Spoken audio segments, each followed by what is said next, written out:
बिस्मिल्लाहिर्रहमानिर्रहीम। अस्सलाम वालेकुम स्टूडेंट। आज जो हमने टॉपिक डिस्कस करना है इस्लामिक बैंकिंग के सब्जेक्ट के अंदर, तो वो हमने पढ़ना है rules of sale according to the Sharia. इससे प्रीवियस जो वीडियो थी उसके अंदर हमने लॉ ऑफ कॉन्ट्रैक्ट पढ़ा था इस्लाम के अंदर, तो ये दोनों टॉपिक मिल के ही ज़्यादा अच्छी अंडरस्टैंडिंग हो सकेगी। तो रूल्स ऑफ सेल में पढ़ते हैं। तो सबसे पहले डेफिनेशन है, sale is defined in the Sharia as exchange of things value by another thing of value with mutual consent. के मतलब कहने का क्या है कि जब आप किसी चीज को किसी चीज के साथ एक्सचेंज करेंगे विद म्यूचुअल कंसेंट से मुराद कि दोनों की रजामंदी से, तो उसको हम सेल कहते हैं। प्रिमिलिटी इस्लाम में अलाउ, तो अल्लाह ताला कहते हैं अल्लाह has permitted sale and prohibited रिबा। सूरत बकरा की आयत है और इसमें मफहूम क्या है कि अल्लाह ताला ने ट्रेड को अलाउ किया है और रिबा को हराम कंसीडर किया है। टाइप ऑफ सेल अगर देखें तो सेल को हम डिफरेंट टाइप्स में डिवाइड करते हैं। नंबर 1 इज हम कह सकते हैं बे मुराबा। बे कहते हैं सेल को, मुराबा उसकी एक टाइप है। बे मुराबा ऐसी सेल को कहते हैं जिसके अंदर कॉस्ट नाउन होती है।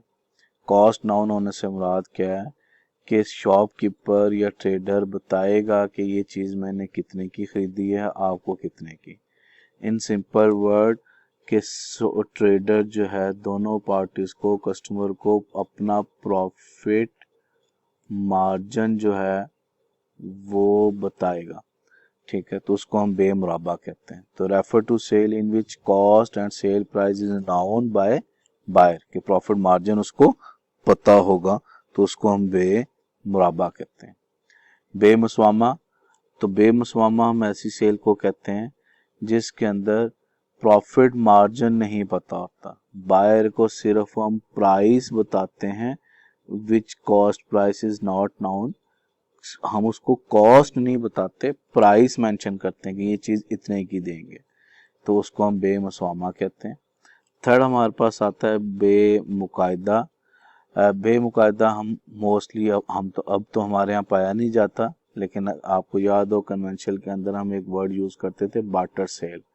बार्टर सेल मीन कि आप जब एक जैसी चीज़ों को आपस में एक्सचेंज करते हैं तो उसको हम मुकायदा कहते हैं। इस टाइम हमारा इसके अंदर आपकी करेंसी नहीं इन्वॉल्व होती, अगर डॉलर के अगेंस्ट रुपीस को आप ट्रांसफर करें या नए नोटों के अगेंस्ट पुराने, तो वो इसके अंदर नहीं आते।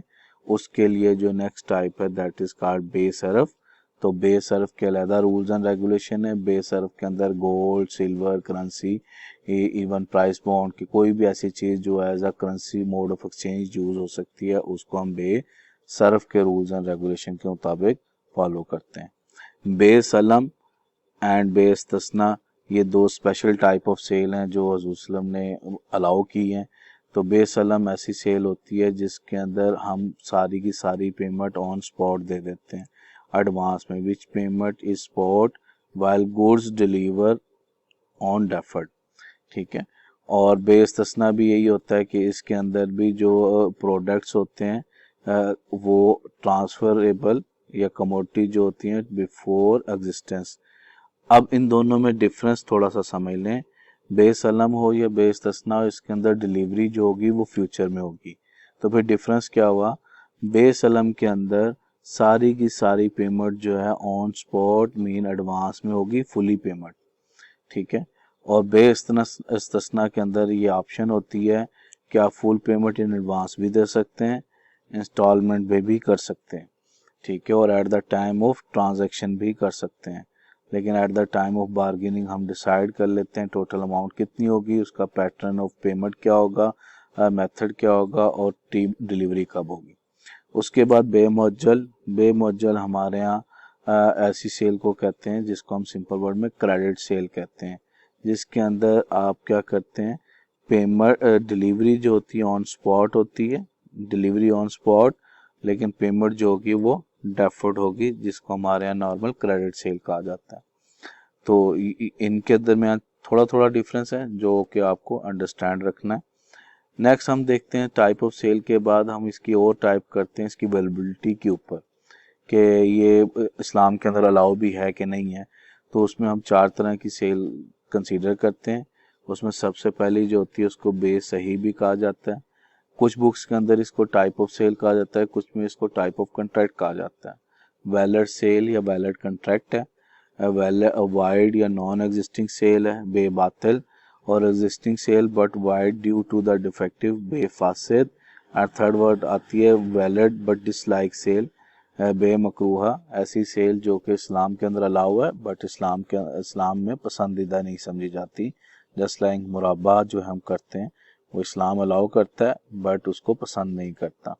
इसी तरह बहुत सारे प्रोडक्ट्स हैं जिनके हम ट्रेड करते हैं, इस्लाम उसको अलाउ नहीं करता, लेकिन इस्लाम अलाउ करता है लेकिन उसको पसंद नहीं करता। वन बाय वन इसको पढ़ते हैं। वैलिड सेल क्या होती है?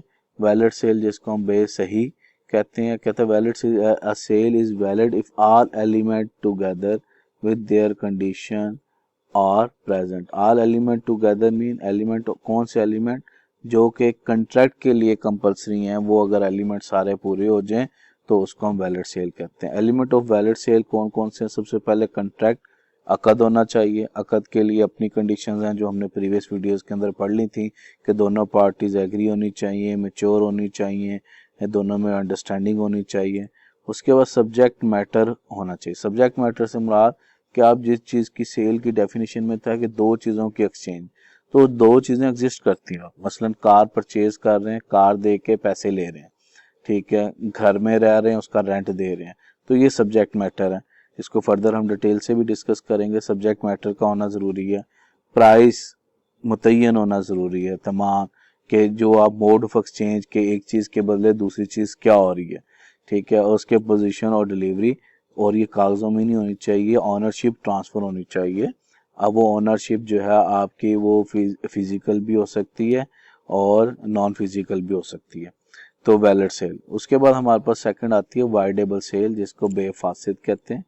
बेफासिद का मतलब क्या है कि ये सेल ट्रांजैक्शन ठीक है, इसके अंदर कुछ कमी कुताइयाँ रह गई हैं। कहते it has all the element of the contract but is not legal with the respect to the external or non essential attribute to the contract of the contract. मसलन सारी चीज़ें पूरी हैं, कोई एक आधी कमी कुताई रहेगी जिसकी वजह से वो सेल ठीक नहीं है। अब उसको हम दो हिस्सों में कहते हैं कि कमी कुताई क्या हो सकती है। इंट्रिंसिक काज भी हो सकती है कि काजेज भी हो सकते हैं और एक्सट्रिंसिक काजेज भी हो सकते हैं। इंट्रिंसिक काजेज ये है कि एलिमेंट हमने जस्ट लाइक जिस तरह प्रीवियस में पढ़ा कि ये 4 एलिमेंट ज़रूरी हैं। अब इन चारों में से कोई एक एलिमेंट मिस हो गया, मसलन कि सारी चीज़ें पूरी हैं लेकिन जो पार्टी एग्रीमेंट कर रही हैं वो लीगल कैपेसिटी उसकी पूरी नहीं है, ठीक है। वो कहता है which relate to the basic element of the contract such as unlawfulness or non existence. Cheese exist नहीं कर रही, आप उसको ट्रेड कर रहे हैं। चीज़ जो है वो इस्लाम के अंदर अलाउ नहीं, आप उसकी ट्रेड करने लगे हैं सब्जेक्ट मैटर के मुताबिक। जो पार्टीज हैं वो कैपेसिटी नहीं रखती, absence of the capacity, under as है, ठीक है, सेन है वो, ठीक है, तो वो कैपेसिटी नहीं रखती। प्राइस डिसाइड नहीं हुई, आपने बार्गेनिंग कर ली। तो अगर ऐसी चीज़ें कि लॉ ऑफ कंट्रैक्ट के अंदर जो चीज़ें मेंशन है अगर वो फुलफिल ना हो रही हों तो उनमें से कोई एक एलिमेंट रहता है और आप एग्रीमेंट कर लेते हैं तो वो भी वाइडेबल सेल होगी। सेकंड होता है क्या है कि कोई ऐसी चीज़ें रिलेटेड टू वासिफ एक्सटर्नल एट्रीब्यूट सच एज रिबा इन्वॉल्व हो गया, गरर हो गया, मेसर हो गया, ठीक है, तो contract is content in the contract में अगर ये चीज़ें आ जाएंगी, कोई ऐसे एलिमेंट जो कि इस्लाम में अलाउ नहीं है, ठीक है, जिस तरह रिबा इस्लाम में अलाउ नहीं है, गरर नहीं है, तो अगर आपके पास ट्रांजैक्शन है सारी चीज़ें पूरी हो रही हैं जो एलिमेंट ऑफ कॉन्ट्रैक्ट के लिए है कि दोनों पार्टीज एग्री हैं, सब्जेक्ट मैटर भी है, प्राइस भी है, पोजीशन भी है, कि मैं बैंक के पास जाता हूँ, बैंक को कहता हूँ मुझे गाड़ी लेनी है, बैंक कहता है जी ठीक है इतना सूद दें गाड़ी ले लें, दोनों पार्टीज एग्री हैं, प्राइस भी डिसाइडेड है, लेकिन क्योंकि बीच में रिबा इन्वॉल्व हो गया तो इस्लाम कहता है कि ये सेल ट्रांजैक्शन नहीं है, ये वाइडेबल सेल है, बेफासिद है। अब बेफासिद कब तक बेफासिद रहती है? लेकिन बेफासिद है ऐसी चीज़ है जिसको इस्लाम पसंद नहीं कर रहा, अलाउ नहीं है। अब जिस एलिमेंट की वजह से ये सेल बेफासिद हुई है, अगर आप उस एलिमेंट को बीच में से निकाल दें तो ये एक बेसही या वैलिड सेल बन सकती है। मसलन रिबा की ट्रांजैक्शन थी, बाकी सारी चीज़ें बीच में थी, अगर हम रिबा को बीच में से रिमूव कर देते हैं तो ये ट्रेड जो है बे सही में चली जाएगी, मतलब वैलिड सेल में बन जाएगी। और अगर रिबा को बीच में से नहीं निकालते हम तो ये यहाँ से वाइड में चली जाएगी कि अनअलाउड सेल जो होगी उसमें चली जाएगी, बेबातिल में। इसी तरह हमने कहा कि ये पर्सन जो है ये तो पर्सनल कैपेसिटी नहीं रखता, तो इस वजह से ये ट्रेड वाइडेबल सेल है। और अगर वो पर्सनल कैपेसिटी की एलिमेंट को पूरा कर लेता है, मतलब एक अंडर द 18 था लेकिन वो अपने गार्डियंस को बीच में अटैच कर लेता है, तो यही सेल जो होगी वो बेसही बन जाएगी, अदरवाइज ये बेबातिल में चली जाएगी। उसके बाद थर्ड जो हमारे पास होती है that is called void sale. ये गलत लिखा हुआ है, वाइड सेल। तो वाइड सेल क्या होती है? वाइड सेल ऐसी सेल को कहते हैं जो इस्लाम में अलाउ नहीं है, जिसको हम बेबातिल कहते हैं। अब उसमें क्या है, वो कहते हैं कि जो वैलिड सेल के लिए जो एलिमेंट्स थे, just like offer and acceptance होनी चाहिए, सब्जेक्ट मैटर होनी चाहिए, डिलीवरी होनी चाहिए, involve some illegal external attribute, अगर ये चीज़ें किसी भी सेल ट्रांजैक्शन के अंदर नहीं पाई जाएंगी तो वो हमारे पास क्या बन जाएगी? आर कंसिडर वाइड, मतलब बेबातिल बन जाएंगी। मसलन आप कोई ऐसी ट्रांजैक्शन करते हैं जिसके अंदर सूद इन्वॉल्व है, कोई ऐसे प्रोडक्ट की ट्रांजैक्शन करते हैं जो कि शरिया अलाउ नहीं करता, मसला अल्कोहल की ट्रांजैक्शन कर रहे हैं, ठीक है, तो अगर बाकी सारी चीज़ें पूरी भी हो जाएं लेकिन ट्रांजैक्शन अल्कोहल की है तो वो वाइड सेल ही कंसीडर होगी। सब्जेक्ट मैटर नहीं है, आप सिर्फ कागजों में ट्रांजैक्शन कर रहे हैं, एक्सेप्टेंस ऑफर एंड एक्सेप्टेंस नहीं हुई, बाकी सारी चीज़ें पूरी हो रही हैं, तब भी वो क्या हो जाएगा? वाइड सेल कंसीडर होगी, बेबातिल में आएगी। अच्छा, वैलिड सेल में अगर देखा जाए तो वैलिड सेल, क्योंकि ज़्यादा डिटेल से पढ़ना है, वैलिड सेल के अंदर हमने 3 एलिमेंट हैं, ये 3 उसके मिनिमम क्राइटेरिया हैं जो पूरे होने चाहिए। उनमें सबसे पहला प्राइस है, फिर सब्जेक्ट मैटर के, और थर्ड में डिलीवरी। ये डिलीवरी या कब्जा जिसको हम कहते हैं वो होना चाहिए। अब इसमें देखें तो element of the valid sale सबसे पहला है कि एलिमेंट ऑफ वैलिड सेल के लिए कंट्रैक्ट के जो एलिमेंट हैं वो फुलफिल होना कंपलसरी है। कंट्रैक्ट के एलिमेंट, अकद के एलिमेंट पूरे होंगे तो उसके बाद हम देखेंगे कि सेल के भी एलिमेंट पूरे हो रहे हैं कि नहीं हो रहे। तो कंट्रैक्ट के एलिमेंट में सबसे पहला एलिमेंट था कि इजाब व कबूल है। इजाब व कबूल से ऑफर एंड एक्सेप्टेंस, के दोनों पार्टीज की तरफ से ऑफर एंड एक्सेप्टेंस, क्योंकि लॉ ऑफ कंट्रैक्ट में क्या आता है कि म्यूचुअल अंडरस्टैंडिंग से, तो म्यूचुअल का मतलब क्या है? दोनों पार्टीज एग्री हो, तो वो किस तरह होंगी? Offer and acceptance. ऑफर आपकी ऑरल भी हो सकती है और अप्लाइड भी हो सकती है। ऑरल का मतलब है कि आप जाके कहते हैं कि ये चीज़ मुझे खरीदनी है, वो कहता है कि ओके मैं आपको बेचने को लिए तैयार हूँ, दैट इज कॉल्ड ऑरल। और एम्प्लॉयड से मुराद हुक्मी है। जस्ट लाइक इसकी एक एग्जांपल देते हैं कि आप किसी शॉप में जाते हैं और शॉपकीपर ने डिस्प्ले में चीज़ें रखी हुई है जिनके ऊपर प्राइस टैग भी लगे हुए हैं। इट्स मीन कि वो आपको ऑफर दे रहा है इस चीज़ की। जो भी चीज़ उसने फॉर सेल पर्पस के लिए शेल्फ में रखी हुई है जिसके ऊपर प्राइस टैग लगा हुआ है, तो वो उसकी तरफ से ऑफर है।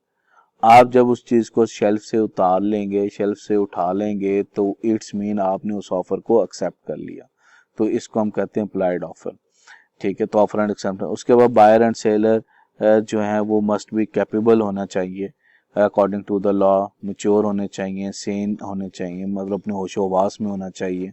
उसके बाद कंडीशन ऑफ द कॉन्ट्रैक्ट के अंदर हमने कहा था sale must be non contingent होनी चाहिए, मतलब किसी कंडीशन के ऊपर नहीं होनी चाहिए कि अगर आप ऐसे करोगे तो मैं ऐसे करूंगा। और सेल मस्ट बी इमीडिएट, कि उसी टाइम ट्रांजैक्शन कंप्लीट होनी चाहिए। अगर आप उसी टाइम ट्रांजैक्शन कंप्लीट नहीं करेंगे तो नेक्स्ट टाइम में आके आपको दोबारा से ऑफर एंड एक्सेप्टेंस करना पड़ेगी। तो सबसे पहले तो हम कॉन्ट्रैक्ट के जो एलिमेंट थे वो पूरे होने चाहिए, और उसके बाद हमारे पास जो सेल का मेन एलिमेंट था that is called price. Price के लिए 2 वर्ड हम यूज करते हैं, quantified and specified and certain. Quantified से मुराद है कि दोनों पार्टीज, ऑफर कर रहा है जो और जो एक्सेप्ट कर रहा है, बायर एंड सेलर, दोनों को पता होना चाहिए कि इस चीज़ की प्राइस कितनी है। मसलन ये मोबाइल अगर हम परचेज करने लगे हैं तो मुझे भी पता हो कि ये 10,000 का बिक रहा है, और सेलर को भी पता हो कि ये 10,000 का बेचना है, और परचेजर को भी पता हो कि ये 10,000 का खरीदना है, इसकी वैल्यू इतनी है। Specified and certain, specified and certain से मुराद है कि पेमेंट किस तरह करनी है, ठीक है, कि आपने चेक में देनी है, कैश में देनी है, ऑन स्पॉट देनी है, बाद में देनी है, सारी चीज़ें प्राइस में के मामले में क्लियर होनी चाहिए। उसके बाद हम कहते हैं सब्जेक्ट मैटर। तो सब्जेक्ट मैटर के अंदर सोल गुड सब्जेक्ट मैटर के अंदर ये चीज़ें आती हैं, अभी हम इनको डिटेल से पढ़ेंगे नेक्स्ट स्लाइड पे। चीज़ का एग्जिस्ट होना ज़रूरी है, चीज़ का वैल्यूएबल होना ज़रूरी है। वैल्यूएबल यूजेबल से मुराद है कि चीज़ यूज़ होने के काबिल हो। ऐसी चीज़ की आप ट्रेड नहीं कर सकते जो किसी के यूज़ में नहीं है। मतलब मैं आपको कहता हूँ कि मैं सितारे बेचता हूँ, आप कहते हैं ठीक है मैं खरीदने को तैयार हूँ, तो सितारे ना मेरे पर वो ऑनरशिप में है और ना वो आपको ऑनरशिप ट्रांसफर हो सकती है। कैपेबल ऑफ द ऑनरशिप होनी चाहिए, कैपेबल ऑफ द डिलीवरी होनी चाहिए, specific quantified and seller must have title of risk. उसके बाद कहता है डिलीवरी एंड पोजीशन, तीसरे पोजीशन होनी चाहिए। अब वो फिजिकल हो या हुक्मी हो। फिजिकल से मुराद क्या है, जस्ट लाइक आप एक शॉप पे जाते हैं, शॉप पे जाकर कहते हैं कि मुझे भाई ये पेन खरीदना है, वो आपको एक प्राइस बताएगा, आप वो प्राइस पे करेंगे तो वो पेन आपको दे देगा। तो इट्स मीन उसने क्या किया, फिजिकली पैसे आपसे ले लिए और फिजिकली चीज की ऑनरशिप आपको ट्रांसफर कर दी, डिलीवरी दे दी आपको, ठीक है। और कंस्ट्रक्टिव हुक्मी क्या होता है, डिलीवरी ऑन हुक्मी, आप किसी जगह जाते हैं, आप एक प्लाट पसंद करते हैं, प्लाट पसंद किया, डीलर से बात हुई, उसने कहा जी आप 20 लाख रुपया दे दें, आपने 20 लाख दे दिया। अब उसकी जगह उसने आपको प्लाट देना है, तो प्लाट कैसे देगा, ये तो नहीं हो सकता थैले में डाल के आपको दे दे, तो वो फिजिकली ट्रांसफर नहीं हो सकता। वो क्या करेगा, एक डॉक्यूमेंट आपको दे देगा जिसपे लिखा होगा ये प्लाट के मालिक आप हैं, तो उसको हम कहते हैं ये हुक्मी ऑनरशिप ट्रांसफर हो गई, ये आपको फिजिकली ट्रांसफर नहीं हो सकता। लेकिन अब कब्जा उसके ऊपर आपका है, कंट्रोल आपका है, तो वो एक कंस्ट्रक्टिव ऑनरशिप जो है वो ट्रांसफर होगी। तो ये दोनों डिलीवरी और पोजीशन ऑफ द कब्जा या कब्जा होगा तो वो सेल ट्रांजैक्शन होगी, अदरवाइज वो सेल ट्रांजैक्शन नहीं होगी। उसके बाद हम कुछ चीजें हैं जो वैलिड सेल को खराब कर सकती हैं, सस्पेंड कर सकती हैं, ठीक है। Following may be cause for the suspending the effect of the valid sale, उसमें defective capacity of any of the parties.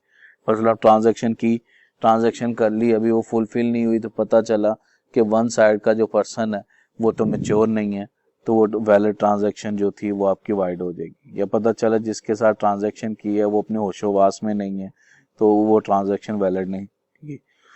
Lack of proper authority, lack of proper authority से मुराद जस्ट लाइक एजेंसी एग्रीमेंट के अंदर या वकाला agreement के अंदर होता है कि कंपनी ने एक एजेंट हायर किया, एजेंट ने जाके एक बार्गेनिंग की, एक ट्रेड कर दी, एजेंट ने जो ट्रेड की वो तो उसकी अथॉरिटी में नहीं थी, तो अगर वो उसकी अथॉरिटी में नहीं थी तो वो सेल जो होगी वो वैलिड नहीं रहेगी, वो वाइड बन जाएगी। मसलन एजेंट हायर किया, उसको हमने कहा कि आपने सिर्फ लाहौर के अंदर रहते हुए ट्रांजैक्शन करनी है, वो जाके किसी के साथ इस्लामाबाद में ट्रांजैक्शन कर लेता है, तो जो इस्लामाबाद, अब ये उसने अपनी अथॉरिटी से बाहर जाके वर्किंग की, तो ये वैलिड सेल नहीं होगी। उसके बाद right to the any other third party, इसकी एग्जांपल देते हैं कि जस्ट लाइक जिस तरह हम बैंक से घर लेते हैं, होम फाइनेंसिंग करवाते हैं, तो उसके अगेंस्ट क्या होता है, बैंक जो होता है घर को प्लज करवा लेता है अपने पास, मॉर्गेज करवा लेता है। अब मॉर्गेज हुआ है तो इट्स मीन आप बैंक के पैसे दिए बगैर उस घर को इस्तेमाल तो कर सकते हैं, उसकी ट्रेड नहीं कर सकते। अब अगर कोई पर्सन उसको आगे सेल आउट कर देता है तो वो वैलिड सेल नहीं होगी, वो वाइड सेल होगी। बैंक का राइट बनता है कि वो आपको इम्पोज करे कि नहीं भाई पहले हमारे पैसे दें और उसके बाद आप इस घर को सेल आउट कर सकते हैं, अदरवाइज नहीं कर सकते। तो ये 3-4 चीजें थी जिससे वैलिड सेल भी वाइड में कन्वर्ट हो सकती है। अब हम सब्जेक्ट मैटर, कोई बेसिक रूल्स थे सब्जेक्ट मैटर के, वो हम डिस्कस करते हैं। Sales in define in the Sharia every exchange of thing of value by another thing value with the mutual consent, ये हमने पहले पढ़ लिया। रोल ऑफ सेल, जिसको हम subject matter of the sale भी कहते हैं, तो कहता है subject of sale must exist at the time. उसमें सबसे पहला एलिमेंट क्या था कि चीज का एग्जिस्ट होना जरूरी है। अब उसके एग्जांपल है sale the unborn calf of his cow to be he the sale is invalid. Reason है अभी वो बच्चा पैदा ही नहीं हुआ, एग्जिस्ट ही नहीं कर रहा। अब आपको कैसे पता कि वो बच्चा जब पैदा होगा तो वो जब वो जिंदा होगा कि फोत हो चुका होगा, या वो मेल होगा या फीमेल होगा, तो इन चीजों से उसकी प्राइस पे इम्पैक्ट पड़ता है, ठीक है। तो उस वजह से आप उस चीज की ट्रेड नहीं कर सकते। कुरान से उसका रेफरेंस लेना चाहते हैं तो आपको याद हो एक कौम थी बने इसराइल की, तो वो क्या करते थे कि समुंदर में से मछली पकड़ते नहीं थे तो और पहले उसका सौदा कर देते थे कि मसलन मंगल वाले दिन जितनी मछली पकड़ी जाएगी वो आपको बेचेंगे। अब इस्लाम ने उसको हराम कंसीडर किया क्योंकि चीज़ एग्जिस्ट नहीं कर रही और आप उसकी ट्रेड कर रहे हैं। सेकंड रूल जो है कहता subject of sale must be in the ownership of seller. जी, तो ये भी सब्जेक्ट मैटर में ownership of the seller at the time of sale, कि जिस टाइम आप सेल कर रहे हैं प्रोडक्ट जो है, जिस चीज़ की वो सेल करने लगे हैं वो ऑनरशिप में होना चाहिए। Hence what is not own by the seller can not be sold. जो चीज़ आपके ऑनरशिप में नहीं है वो आप बेच नहीं सकते। एग्जाम्पल है A sale to B a car which present on by C but which A intend to purchase from C since the car is not owned by A at the time of sale, the sale is void। मसलन हमारे यहाँ ये common problem पाया जाता है कि एक जगह गए, मैंने कहीं पे देखा कि ये चीज़ मुझे ख़रीदनी है, ठीक है, और मैंने वो चीज़ नहीं ख़रीदी। मसलन मेरे पास कोई दोस्त आया, उसने कहा यार ये मोबाइल बेचना है मैंने 15,000 का। मैंने कहा अच्छा चले ठीक है। अब मैंने उससे कोई बार्गेनिंग नहीं की कि मैं ये ख़रीद रहा हूँ या नहीं ख़रीद रहा, ना मैंने उससे मोबाइल लिया ना उसको पेमेंट दी। मैंने आगे किसी एक और से दोस्त से बात की, उसको मैंने कहा यार ये एक मोबाइल बेचना है, उसके अंदर ये फीचर्स हैं, तो आपको 20,000। वो कहता है कितने का? मैं कहता हूँ जी 20,000 का। वो कहता ओके। अब मैं उससे 20,000 लेता हूँ और जाके उसको 15,000 दे के मोबाइल लेके उसको दे देता हूँ, तो ये वैलिड सेल नहीं है। उसकी रीज़न क्या है कि जिस टाइम मैंने ट्रांजेक्शन की उस टाइम मैं ऑनर नहीं था। अब इसका सोल्यूशन क्या था कि भाई मैं 15,000 का मोबाइल परचेज कर लूँ, जब वो मेरी ऑनरशिप में आ गया तो फिर मैं आगे किसी के साथ बार्गेनिंग करूं, और वो 10 का बिके, 20 का बिके, 25 का बिके, वो मेरा प्रॉफिट एंड लॉस हो, ठीक है। तो जब तक वो मेरी ऑनरशिप में नहीं है मैं आगे उसको ट्रेड नहीं कर सकता, इस्लाम उसको अलाउ नहीं करता। The subject of sale must be the in physical and constructive. Physical and constructive से मुराद यही है, जिस तरह हमने पहले एग्जांपल दी थी कि फिजिकल मोबाइल है, गाड़ी यही फिजिकल है, और अगर ज़मीन का टुकड़ा है तो वो फिजिकल तो नहीं होगा लेकिन मेरे नाम पे होना चाहिए। ये ना कि एक चीज़ मेरे नाम पे ही नहीं है और मैं उसको उठा के बेच दूं और उसको कहूँ कि यही ज़मीन का टुकड़ा है, ये भाई बेचना है मैंने, तो इस्लाम उसको अलाउ नहीं करता। Constructive position means where the buyer has not taken physical delivery of goods but the goods are under his control. Just like जिस तरह मैंने कहा दुकान एक फिजिकली ट्रांसफर नहीं हो सकती लेकिन वो मेरे कंट्रोल में है, and all right and liabilities of the goods have passed to him and the goods are at his risk। Example उसने दी है, कहता है A has purchased a car from B, B has not physically handed over the car to B A but has placed it at the garage which is in control of A। A can access the car whenever they want to do so। The risk of the car has practically pass to A, the car in the constructive position of A। Now A can sell the car to third party। उसके बाद हमारे पास rule 4 था, कहता sale must be instant और absolute. Instant and absolute से मुराद क्या है? कहता thus a sale attribute to the date or sale contingent on the future event is void. कहता है एग्जाम्पल दिया, A says to B on the 1st of January I sell my car to you on the 1st of February and the sale is void because it is contingent on a future event। जब तक वो permanent नहीं होगा cell transaction नहीं होगी। उसके बाद rule 5 rule है, कहता है subject matter should be on the object value. Objective value से मुराद है कि उस चीज की कोई ना कोई value, a thing having no value according to the usages of trade can not be sold. मसलन हमारे यहाँ जस्ट लाइक एक मरा हुआ जानवर है, ठीक है, अब उसकी कोई वैल्यू नहीं है तो उसकी आप ट्रेड नहीं कर सकते। या मैं कहूँ जी मैंने ये हवा बेचनी है आपको, अब हमारे यहाँ हवा की कोई, जिसमें हम सांस ले रहे हैं उसकी कोई वैल्यू नहीं है तो आप उसकी ट्रेड नहीं कर सकते, ठीक है। जो हमेशा उस चीज की ट्रेड होगी जिसकी कोई ना कोई वैल्यू होगी, बायर की नजर में भी और सेलर की नजर में भी। उसके बाद subject of sale should not be the thing use to the harm purpose. कोई ऐसी चीज जो इस्लाम ने अलाउ नहीं की, ठीक है, उसको आप उसकी ट्रेड इस्लाम अलाउ नहीं करता, ठीक है। सब्जेक्ट कुड बी माल मुतकैया। उसके बाद रूल 7 है, subject sale should be specially known identified by to the buyer. ये बड़ी इंपॉर्टेंट चीज है, इसको जरा सोच लें, डिस्कस कर लें। जी देखें, इसमें ये चीज आती है कि जस्ट लाइक जिस तरह हमारे यहाँ प्लाटों का बिजनेस होता है, ठीक है, प्रॉपर्टी प्लाट बिकते हैं, उनमें फाइल सिस्टम है। अब जो फाइल सिस्टम है इस्लाम इसको अलाउ नहीं करता। उसकी रीजन है, वो इस्लाम कहता है कि specially known and identify to the buyer, कि जो प्रोडक्ट बेच रहे हैं वो नाउन होना चाहिए कि मुझे मिलना क्या है। अब होता कि हमारे यहाँ एक स्कीम बनती है, सोसाइटी बनती है, वो फाइल भेज देती है कि यहाँ पर 100 प्लाट बनेंगे और 100 फाइलें भेज दी। फॉर एग्जांपल वो 100 फाइलें ही भेजते हैं और बाद में कहते हैं कि जब डेवलप हो जाएंगे प्लाट यहाँ पर तो कुरानंदाजी होगी। अब भाई कुरानंदाजी होगी तो किसको अगला प्लाट मिलेगा, किसको पिछला प्लाट मिलेगा, किसको कॉर्नर वाला प्लाट मिलेगा, किसको जो है पार्क के पास वाला प्लाट मिलेगा, और सारी चीजें लक पे होती है। तो इस्लाम उसको अलाउ नहीं करता। ठीक है। इसी तरह आप एक प्लाजा बनाते हैं 10 मंजिला, उसके अंदर हर मंजिल पे 10-10 दुकानें हैं और आप यहाँ पर बैठ के 100 दुकानें बेच देते हैं और बाद में कहते हैं कुरानंदाजी होगी, किसकी कौन सी दुकान है, तो इस्लाम उसको अलाउ नहीं करता। हाँ, उसका सोल्यूशन है। सोल्यूशन ये है कि specially known and identify to the buyer, कि बायर को पता होना चाहिए मेरी कौन सी चीज है। मसलन आप एक नक्शा बनाते हैं, ठीक है, एक 10 मंजिल का प्लाजा बनाना है, आपने एक नक्शा बनाया, जो बायर परचेज करने आया आपने उसे कहा कि भाई आपकी 3rd फ्लोर के ऊपर जो दुकान नंबर 10th है वो आपकी है, ठीक है, या आप उसे कहते हैं 5th फ्लोर के ऊपर जो दुकान नंबर 2 है वो आपकी है। तो इट्स मीन उसको पता है eight the time of bargaining कि कौन सी चीज मैं खरीद रहा हूँ, तो इस्लाम उसको अलाउ कर रहा है। इसी तरह आप एक नक्शा बनाते हैं स्कीम का, प्रॉपर्टी का नक्शा बनाया कि भाई ये हमारे पास प्लॉट है, ठीक है, ये हमारे पास एरिया है, इसमें इस जगह सड़क बनेगी, इस जगह पे हमारे यहाँ इस जगह पे सड़क बनेगी, इस जगह पार्क बनेगा और ये प्लॉटिंग है, और ये प्लॉट आपको जो है, ये 4 प्लॉट हैं, इनमें से ये वाला प्लॉट आपको सेल आउट करने लगे हैं, तो इस्लाम उसको अलाउ करता है। बट ये जो फाइलिंग सिस्टम है जिसके अंदर चीज अभी एग्जिस्ट ही नहीं कर रही होती और आप उसकी ट्रेड कर देते हैं, इस्लाम उसको अलाउ नहीं करता। एग्जाम्पल देखते हैं, कहता है upon two the building A point to the building and say to B, I sell one of the apartment in his building to you. This sale is void unless the apartment is specially identified to the buyer.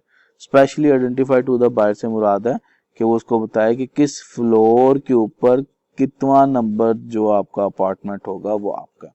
अगर वो specially identify कर देता है तो वो valid sale होगी, otherwise वो void transaction consider होगी।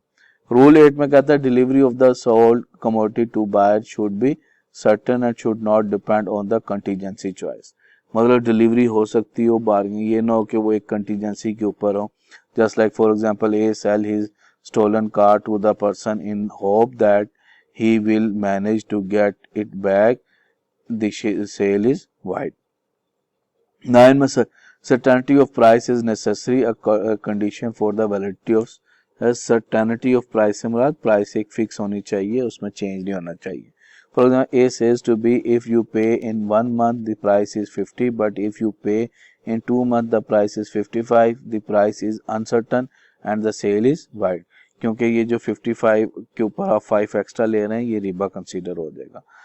ए can give the 2 option to B but then B must select 1 option, कि आप at the time of bargaining ये उसको ऑप्शन ना दें कि अगर 1 महीने बाद दोगे तो 50 और अगर 2 महीने बाद दोगे तो 55। नहीं, आप उसे कहो कि अगर 1 महीने बाद दोगे 50, 2 महीने बाद दोगे 55, बताएं इसमें से ट्रांजैक्शन कौन सी करनी है।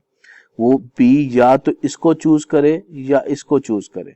और अगर आप उसको दोनों ऑप्शन दे रहे हैं कि भाई अगर महीने बाद दोगे तो ये, 2 महीने बाद तो ये रिबा कंसीडर होगा। हाँ, आपने उसको बार्गेनिंग के वक्त कहा कि भाई एक ऑप्शन है कि 1 महीने बाद दो 50 रुपए, दूसरी ऑप्शन है 2 महीने बाद दे दो 55 रुपए, और वो कहता है कि नहीं मैं 2 महीने बाद दूंगा, ठीक है, तो वो 55 रुपए देगा 2 महीने बाद, इस्लाम उसको अलाउ करता है। ठीक है। लेकिन अगर आप ये कहेंगे कि ये आपके पास पैटर्न है, 1 महीने बाद 50 दे देना, नहीं तो 2 महीने बाद 55, तो आप ऑप्शन दे रहे हैं, तो वो ऑप्शन जो दे रहे हैं वो इस्लाम उसको रिबा कंसीडर करेगा। उसके बाद रूल 10 क्या कहता है, sale must be unconditional, condition पे नहीं होनी चाहिए सेल। मतलब मैं ये नहीं कह सकता ये चीज मैं आपको बेच रहा हूँ और आपने जब बेचनी होगी वापस मुझे ही बेचनी है, मेरे पास ये दुकान है आप खरीद रहे हैं लेकिन आप इसका नाम नहीं चेंज कर सकते। तो ऐसी कंडीशन अगर आप लगाते हैं सेल के ऊपर तो वैलिड सेल कंसीडर नहीं होती। उसके बाद difference between sale and promise, ये भी पता होना चाहिए क्योंकि मोस्ट ऑफ द लोग पीपल यही समझते हैं कि अगर प्रॉमिस हो गया तो सेल हो जाएगी। Sale can not be affected unless the above mention conditions are fulfilled.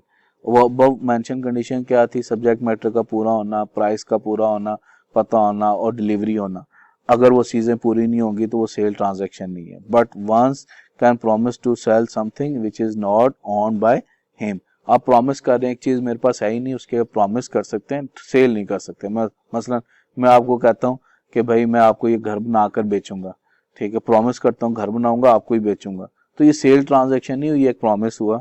और प्रॉमिस का अलग ऑब्लिगेशंस है कि इस्लाम कहता है कि अगर आप किसी से प्रॉमिस करें तो उसको फुलफिल करें। बट यहाँ पर according to the Sharia, if the promise has result in the promisee incurring some liabilities. मसलन आपने किसी के साथ एग्रीमेंट कर लिया, प्रॉमिस कर लिया कि ये घर मुझे बना दें, मैं आपसे खरीदूंगा, और आप उसके अंदर उसको नक्शा दे देते हैं अपना कि यार इस तरह का घर मुझे बना दें, बनने के बाद मैं खरीदूंगा, प्रॉमिस हो गया। अब बिल्डर उस तरह का घर बना देता है और एट द एंड आप कहते हैं कि ये तो प्रॉमिस था ना, सेल ट्रांजैक्शन तो नहीं है, लीगल बाइंडिंग नहीं है, तो मैं ये घर नहीं खरीद रहा, तो इस्लाम वो अलाउ नहीं करता। यूनिलिटरल जो प्रॉमिस होगा, अगर उसकी वजह से सेकंड पार्टी को कोई नुकसान हो रहा होगा तो वो नुकसान पूरा करना फर्स्ट पार्टी के लिए कंपलसरी है। कि बिल्डर ने एक घर बनाया जो आपकी स्पेसिफिकेशन के मुताबिक है, तो वो आपने प्रॉमिस किया था, तो आप अगर एट द एंड आप उसको नहीं खरीद रहे तो उसकी वजह से जो बिल्डर का नुकसान हुआ होगा वो फुलफिल करना कंपलसरी है। उसके बाद प्रॉमिस कहते हैं in case of the promise to sale the sale transaction will take place at the future date through a separate offer and acceptance. Exception to the rule क्या, the above mentioned rule of the sale are relaxed in the following two type of sale, बे सलम और बे इस्तिस्ना। क्योंकि मैंने इसमें हमने पहले कहा कि ये दो स्पेशल टाइप ऑफ सेल है, इसके अंदर इस्लाम अलाउ करता है कि आप डिलीवरी जो है वो फ्यूचर में करेंगे। जज़ाकल्लाह, अल्लाह हाफिज।